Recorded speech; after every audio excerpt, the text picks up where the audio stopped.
Yaurana Tato Paurua. Aujourd'hui, on parle d'histoire avec le CEP, le Centre d'expérimentation du Pacifique, un site qui a marqué à la fois dans la géopolitique, l'histoire militaire et le quotidien de nombreux Polynésiens, retraçant justement l'histoire de ce centre, ses grands événements, ses enjeux et son impact. Avec nos invités, nous avons Jean-Marc Regnault, historien et chercheur à l'UPF, qui va nous éclairer sur justement l'histoire du CEP et ses différentes phases. Yarana Jean-Marc. Et nous avons aussi Bernard Pelmans, qui est un des plus anciens présents sur le site, qui a vécu 35 ans du coup dans le centre, dans le CEP. Yarana. Yarana. Attention, petite précision, aujourd'hui pas de débat autour des essais nucléaires parce que au-delà de cet aspect, le CEP, c'est beaucoup d'autres choses. Et ce sera justement le sujet d'aujourd'hui dans Manava, votre émission Infoservice.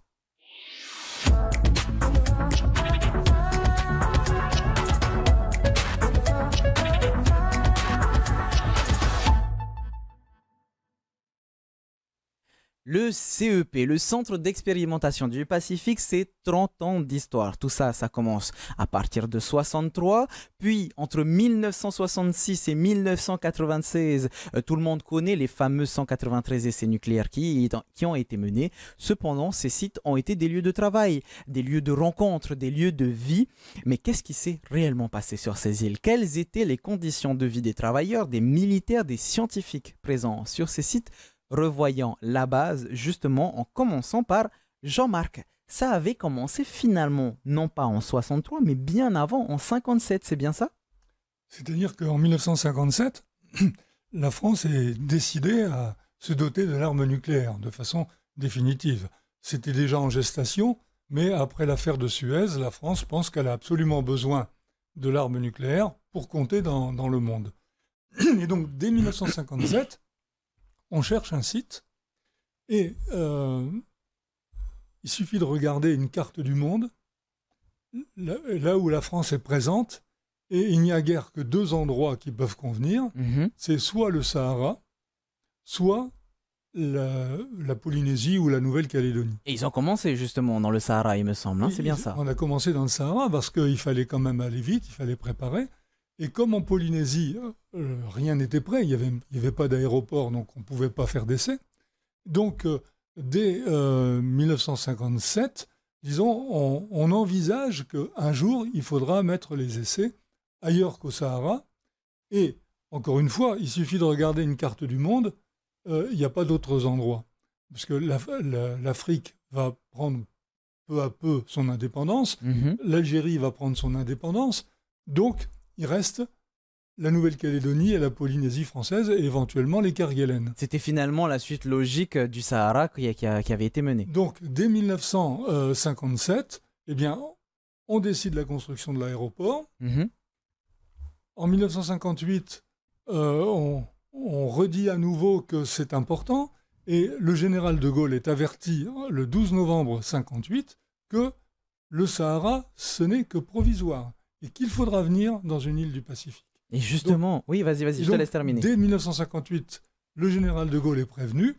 Il faudrait vraiment être bien naïf pour penser que de 58 à 63, rien ne se passera et qu'on ne préparera pas les Polynésiens à cette aventure. Et justement, on rebondit là-dessus, puisqu'en face de toi, on a un témoin, un témoin important, un témoin d'honneur. Bernard, toi, tu as vécu finalement tout ça. Ça a été quoi ton premier contact avec le CEP? C'était pendant la préparation? Ah oui, exactement, puisqu'on a été les premiers, enfin j'ai fait partie des premiers qui sont débarqués à Mururoa sur le Francis Garnier, qui entre parenthèses était l'ancien yacht de guerre de Mussolini. C'était une prise de guerre. D'ailleurs, les moteurs étaient des moteurs Fiat. Voilà. Et donc, on avait embarqué, bien sûr, les premiers légionnaires qui étaient arrivés un mois avant moi. Voilà. Et qui, eux, avaient fait, bien sûr, l'Indochine, l'Algérie. Et donc, ils étaient embarqués avec nous pour commencer les premiers travaux, de manière à ce qu'on puisse débarquer les premiers matériels, des gros matériels. Est-ce que dès le début, tu sentais l'importance qu'allaient avoir ces différents sites? Non, on avait du mal à s'imaginer. Et puis moi, à l'époque, j'avais 18 ans et demi. Donc, on n'était pas dans le stade de la réflexion, de la haute réflexion. De toute façon, comme Jean-Marc, tu le disais, Mururoa, Fangatofa, l'importance de ces îles va rester un petit peu secret, en tout cas au tout début. Oui, c'est-à-dire que ça paraît loin, ça paraît incertain, et effectivement, tout a été fait pour minimiser un petit peu l'impact que ça pourrait avoir. Au contraire, c'est le côté bénéfique qui a été présenté aux Polynésiens. Il y aura du travail, il y aura donc des avantages, et voilà. Bon, donc, alors il faut ajouter que sur le plan politique, ça a été bien verrouillé. Les journalistes étaient systématiquement pour le CEP, et jusqu'à la fin, d'ailleurs, on a eu des journalistes qui ont défendu mordicus les essais propres. Jusqu'à ce que, peu à peu, l'État français finisse par reconnaître que ce n'était pas aussi propre que ça. Mais ça, c'est un autre sujet. Bien sûr, ça sera même l'objet de la fin de notre émission. Pour l'instant, si on revient vraiment sur la construction, on fait étape par étape. 66, plus de 100 navires ont été utilisés pour la construction des installations. Comment ça s'est passé techniquement? Ils ont choisi les lieux, ils ont apporté le matériel et ils ont commencé directement la construction, je suppose? Oui, ça, Bernard pourra mieux en parler, mais ce qui est certain, c'est que à partir de 1962, quand De Gaulle a pris la décision du transfert, eh bien, on a mis l'artillerie lourde, si je puis dire. Auparavant, il y a eu la préparation plus ou moins psychologique, politique de la population, et puis ensuite, il y a eu très rapidement l'installation matérielle. Bon, il ne fallait pas le dire trop tôt, il ne fallait pas le faire sentir trop vite. Donc, ça a un peu tardé, la mise en route du CEP. En plus, il y a eu des événements politiques. Il y a eu la fin de la guerre d'Algérie, il y a eu l'OAS, il y a eu l'attentat contre le général de Gaulle. Donc, il y a des décisions qui ont été constamment retardées. Mais le fil se déroulait quand même. Donc, je me tourne vers toi, Bernard. Vous aviez un devoir de silence à cette époque? Vous ne pouviez pas en parler ou juste vous faisiez finalement le travail pour lequel on vous demandait? Au début, il n'y avait pas besoin d'être silencieux puisqu'il ne s'était pas encore rien passé tant qu'il n'y avait pas eu le premier essai. Alors on faisait un travail, on va dire, classique, quoi. C'était pas... Alors les premiers gros travaux qu'il y a eu, bien sûr, c'est la construction des blocos, de Nice, Dindon et Empereur à Fangatofa, plus le PCT, qui se trouvait à Anémone. Alors, on ne va pas réécrire l'histoire, mais tu as souligné un bon point. Jusqu'aux essais, finalement, il n'y avait pas forcément besoin de passer sous silence quoi que ce soit. Le premier essai, c'était le 2 juillet 66. Premier tir nommé Aldébaran. Tu m'arrêtes, hein, Jean-Marc, si je dis des bêtises. Non. Est-ce qu'à partir de ce moment-là, Bernard, la perception du CEP que vous aviez a commencé à changer ou au contraire, vous vous étiez dit le CEP, c'est vraiment un endroit où il y a des choses importantes qui se mettent en place? Là, on a bien vu qu'il y avait vraiment des choses importantes qui se mettaient en place. Et effectivement, à partir de là, on était lié quand même à une certaine discrétion sur ce qui devait se passer. Voilà. Et d'ailleurs, je dois vous dire qu'à Muron-Roi, il n'y avait pas de téléphone pour téléphoner à la famille. À l'époque, je dis bien. Oui, à l'époque, logique. C'était complètement isolé. Alors une question un peu plus personnelle, mais du coup tu as assisté à des essais nucléaires. Le tout premier essai auquel tu as assisté, comment est-ce qu'on se sent? J'essaie de m'imaginer face à cette bombe qui éclate au loin. Comment est-ce que toi tu as réagi face à ton premier essai nucléaire? On est un petit peu stressé au départ, on se demande comment ça va se passer parce que on avait quand même eu des échos sur les tirs Gerboise Bleu, le premier tir au Sahara. Mais quand on n'est pas physiquement présent, bien sûr, on n'a pas la même sensation. Là, on était vraiment physiquement présent. Donc là, tout le monde était quand même un peu inquiet. Est-ce que ça va bien se passer? Du stress, comme tu l'as dit, j'ai vu quelques images d'archives où vous aviez des dispositifs spéciaux pour pouvoir assister justement à cet essai. Comment ça s'est passé pour toi? Non, alors les équipages, parce qu'automatiquement, nous, on était en mer. Il n'y avait plus personne sur le site pour les tirs aériens, je veux dire. Donc, on était sur les bateaux, on était assez éloignés, on était à 30-40 nautiques à peu près, ce qui fait 70 km. Et au moment du tir, bien sûr, il fallait se tourner le dos au moment d'explosion. Et on pouvait après regarder, après le compte à rebours positif qui passait à 3 ou 4 secondes, là, on pouvait regarder. Sans ça, ceux qui regardaient avaient des lunettes spéciales pour éviter les problèmes liés par la suite. Et on parle donc de 46 essais nucléaires atmosphériques qui ont été réalisés, mais ce n'est qu'une étape, hein, puisque après il y aura les essais souterrains à partir de 75. Jean-Marc, tu peux nous en parler rapidement? Oui, les essais aériens étaient mal vus dans le monde, hein. Il y avait eu des accords internationaux, et donc l'idée a été de trouver une autre solution. Une alternative. Une alternative. Alors, on a encore cherché d'autres endroits où ça pourrait se faire, et puis finalement, on a repris une idée qui avait été présente d'ailleurs dès le début. Au Sahara. Au Sahara, au Sahara, c'était en galerie, c'était un peu différent. Oui, mais c'était sous terre. Oui, mais le problème, c'est que la sécurité des tirs n'était pas assurée. Et donc, on avait envisagé de faire des tirs donc, dans le corail, et c'était techniquement trop compliqué, et il aurait fallu encore retarder d'un certain nombre de mois ou d'années. Et donc, en 1974, donc, on a décidé l'arrêt des essais aériens, et on a cherché donc, une solution dans le corail et dans le basalte. Hein. Donc, voilà. Mais il y avait aussi des raisons politiques, c'est que les responsables politiques voulaient calmer les manifestations qui étaient faites en Australie, en Nouvelle-Zélande et ailleurs contre les essais aériens. Et beaucoup ont pensé qu'avec les essais souterrains, ça calmerait les contestations. Sauf que pour les églises notamment, c'était encore pire que l'aérien, parce que là, on touchait à la terre-mère, hein, à la création de Dieu. Et finalement, ça n'a pas calmé les manifestations, bien au contraire. Visiblement, ça a même été pire. Mais je vais juste revenir sur une chose que tu as dit. Il y a eu des manifestations dans d'autres pays. Est-ce que, de ton côté, Bernard, tu as été témoin de ces manifestations, de ces noms qui ont pu être dits? Sur Papeete, oui, sur Tahiti, mais sans ça, pour le restant aussi, j'ai vu les premiers contestataires avec le fameux voilier, le Vega, qui était venu. Bon, ça c'était... Et puis après, le Rainbow Warrior, bien sûr. Ça, c'était vraiment dans la zone. Maintenant, il y a des manifestations qui ont eu lieu à Papeete, ça, c'est sûr aussi. Oui, par rapport à... Dès le début des essais, ça a manifesté. Et alors, le général de Gaulle était absolument furieux quand on lui disait qu'en Nouvelle-Zélande, il y avait des gens qui manifestaient. Et le général de Gaulle avait eu cette phrase « Mais qui proteste? Des ligues de vieilles demoiselles !» Il avait des mots comme ça, toujours très très durs. Le général de Gaulle. Est-ce que vis-à-vis de ça, vous n'en aviez pas, je suppose, des protestations au sein, Bernard, du CEP, au sein même du CEP d'après certains témoignages qu'on peut lire, hein, si on se renseigne sur le sujet, c'était, malgré les essais, assez bon enfant, finalement, sur place? Ah oui, ça bien sûr. Hein, on vivait très bien. Hein, mais effectivement, il y a eu des contestataires. D'ailleurs, il y avait le général... j'ai oublié son nom. De la Bardière ou un autre. Oui, c'est ça.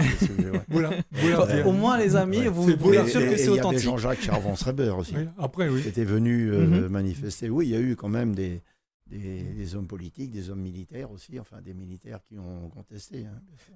C'est justement l'objet de ma prochaine question. Pour toi, Jean-Marc, finalement, sur place, il n'y avait pas que des militaires ou des scientifiques, comme on pourrait s'imaginer dans un centre d'expérimentation. Il y avait plein d'autres corps de métier, plein d'autres personnes.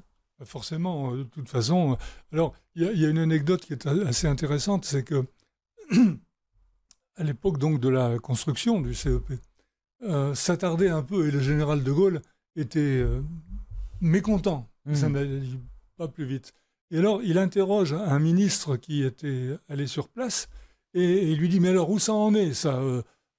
Alors, le ministre dit « Écoutez, on avait un problème pour le carrelage et on a trouvé des Portugais qui sont venus et on fait ça très rapidement. » Et de Gaulle a alors une sortie extraordinaire. « Je vous l'ai toujours dit, lorsque les Français prennent conscience qu'il faut défendre la France, ils sont là. » Et c'était les Portugais qui avaient fait le travail. Oui, donc finalement, comme tu viens de le dire, c'était un lieu où il y avait beaucoup de vie, un lieu de rencontre, un lieu professionnel. Dans la même idée, finalement, Bernard, comme on le disait un petit peu avant, c'était bon enfant. Il y avait des qualités, comment dire, des conditions de travail qui étaient plutôt respectables, ou est-ce que c'était difficile à vivre sur place? Ah non, c'était très respectable. La seule difficulté, c'était l'isolement. Le problème, il était là. Et en fait, on vivait entre hommes. Parce que les seules femmes qu'il y avait quelques femmes qui étaient du personnel du CEA, qui d'ailleurs avaient fait Reagan aussi en Algérie. Mais ils étaient combien à l'époque? Une dizaine. D'accord. Voilà, Donc c'est tout. Donc tout le monde vivait. Alors évidemment, ça amenait des difficultés.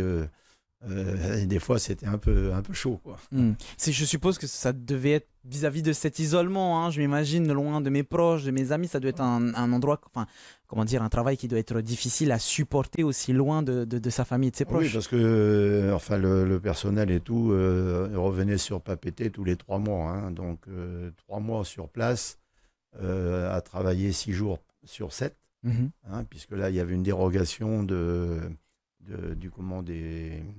du code du travail et tout ça, puisque normalement, à l'époque, c'était 40 heures.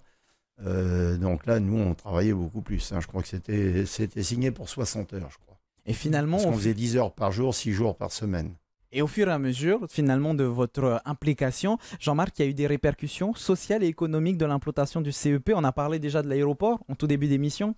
Oui, de toute façon, les choses ont beaucoup changé pour la Polynésie. Bon, d'abord, avec la création du CEP, il y a eu des migrations internes très importantes qui se sont faites. Parce que, bon, il y a des gens qui sont partis sur Moroa et Fangatofa, sur Ao aussi, mais il y a aussi des gens des îles qui sont venus sur Papeete.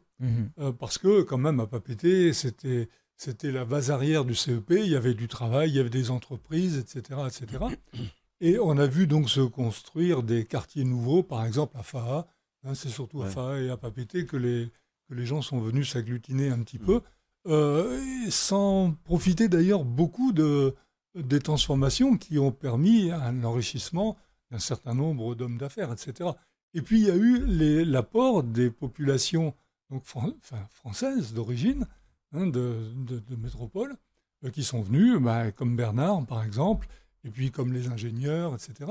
Et il y a aussi eu, alors je parlais tout à l'heure des carreleurs portugais, mais il y a aussi eu des carreleurs qui sont venus des pays africains, ou des ouvriers qui sont venus des pays africains, des Béninois notamment qui sont venus s'installer. Donc il y a eu des brassages de population importants, et la population a commencé à connaître vraiment ce qu'était le salariat. Hein. C'est-à-dire qu'avant, les gens vivaient un petit peu de l'agriculture, de tout cela. Et là, eh bien, il y a des gens qui entrent dans le métier, donc qui deviennent salariés.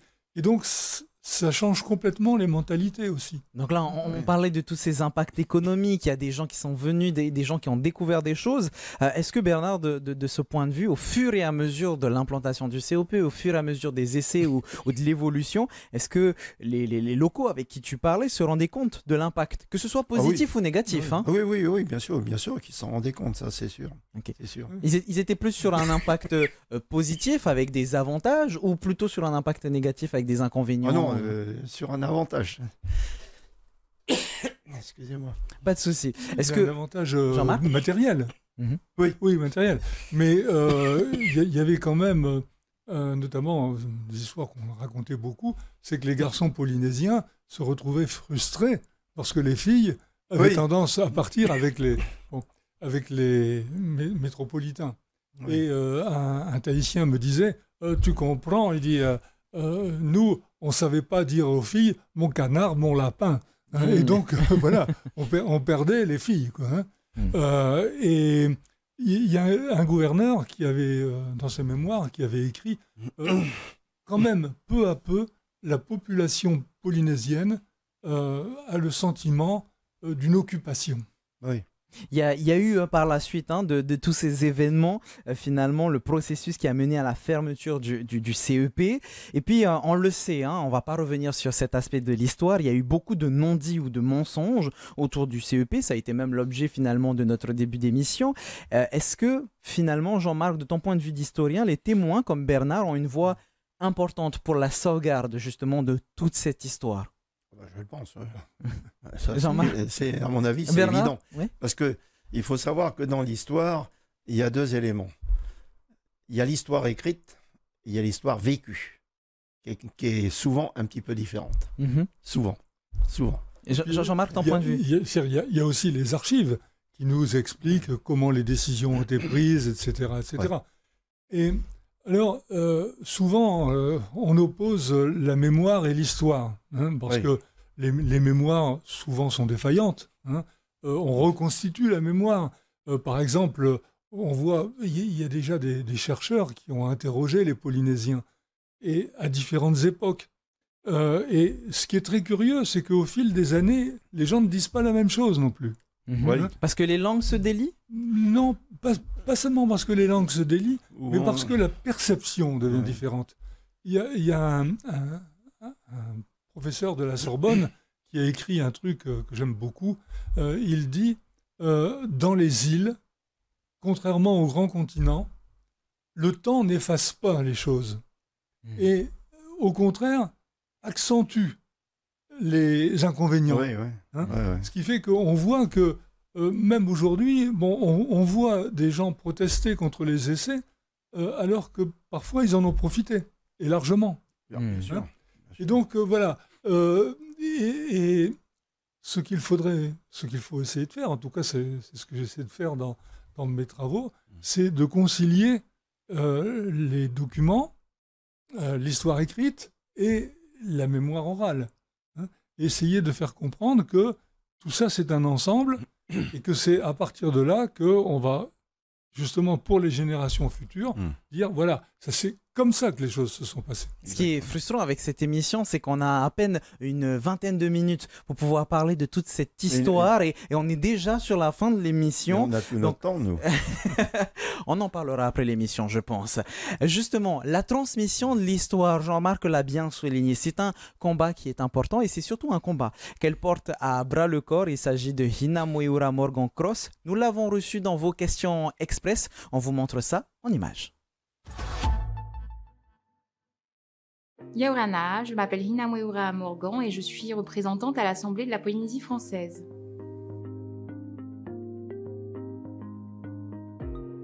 Pour moi, ce qui a été difficile, c'était cette recherche un peu de l'information parce que ce n'était pas un sujet qui m'avait été inculqué à l'école. Et au niveau familial, c'était un sujet assez tabou, on n'en parlait pas. Donc c'est à 30 ans, en 2018, que je vais découvrir qu'il y a eu 193 essais nucléaires et notamment aussi, si je dois juste parler de ce terme essai nucléaire qui pour moi est vraiment minimisant parce que par exemple, dans mon subconscient, j'ai toujours cru qu'un essai, c'était juste un essai.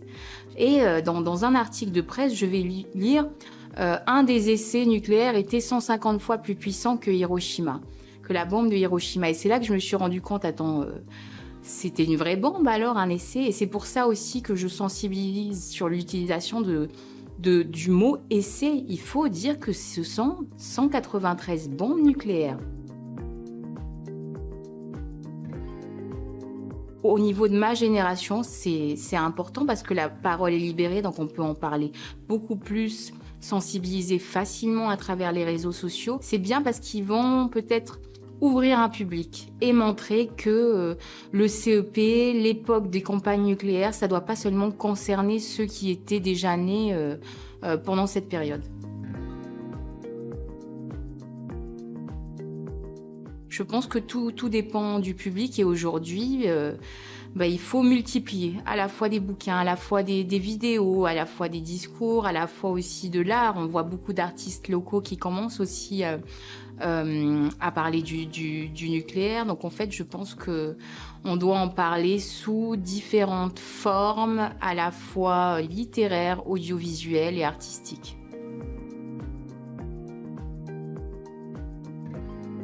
Le tabou a été enlevé, on n'est plus libre, donc c'est quelque chose dont je parle avec mon fils, mais tout en ayant conscience qu'il faut faire attention à ce qu'on souhaite transmettre. J'avais remarqué que quand j'étais très malade, mon fils, à qui j'avais expliqué aussi le lien entre les maladies radio-induites et les 193 bombes, avait comme une forme de colère vis-à-vis de tout ça, et c'est pas en tout cas moi ce que je souhaitais en transmettant cette part de l'histoire à mon fils, surtout pas en lui inculquer de la colère vis-à-vis de la France, parce que c'était vraiment dans un contexte particulier. Et à côté de la cellule familiale, bien sûr, il faut que ce soit enseigné à l'école. Donc heureusement, le gouvernement a commencé à mettre ça en place en 2018. Et donc, en fait, inculquer à nos enfants, en étant vigilants, mais leur inculquer aussi la vérité. L'histoire du CEP est complexe, il a marqué profondément l'histoire de la Polynésie, comme on a pu le voir dans ce Question Express. Alors, on l'a déjà précisé en début d'émission, on ne parle pas des conséquences sanitaires aujourd'hui, et pour cause, ce n'était pas l'objet de l'émission. Aujourd'hui, on ne parlait que de l'histoire. Mais justement, Bernard, tu avais une petite phrase sur ces 35 ans d'histoire du CEP? Oui, bien sûr. Alors, je sais que je parle assez vite, mais raconter 35 ans de sa vie à Mururoa en 26 minutes, ça fait un peu court. Exactement. Et c'est pour ça qu'on va vous aider à pouvoir vous renseigner sur le sujet avec ces infographies. On commence justement avec de la création du CEP à la fermeture. Vous avez le dictionnaire du CEP, donc dictionnaire-cep.upf.pf à partir d'archives et de témoignages. Ce site propose des notices élaborées en 6 catégories: actrices et acteurs, événements, institutions et collectifs, lieux et espaces, livres et œuvres et notions. Un résumé en anglais est également disponible, ainsi que des ressources et des liens qui ont permis leur rédaction. Le moindre propos y est retracé. Et puis bien sûr, vous avez aussi finalement l'excellent livre de notre invité Jean-Marc Regnault, Histoire des essais nucléaires atmosphériques en Océanie. Vous aurez quasiment la même chose que dans notre émission, mais en beaucoup plus détaillé, encore une fois, de la création du CEP à sa fermeture. Justement, Jean-Marc, merci beaucoup d'avoir participé à notre émission et merci beaucoup pour tes éclairages historiques. Et merci Bernard, finalement, pour ce côté plus personnel et ton témoignage aujourd'hui concernant le CEP. Merci. Merci aussi à vous de nous avoir suivis. On se retrouve très bientôt pour une prochaine émission Manava. En attendant, très bonne soirée sur TNTV. Bon appétit si vous êtes à table. Maururi totato farerira, trahuma parhena.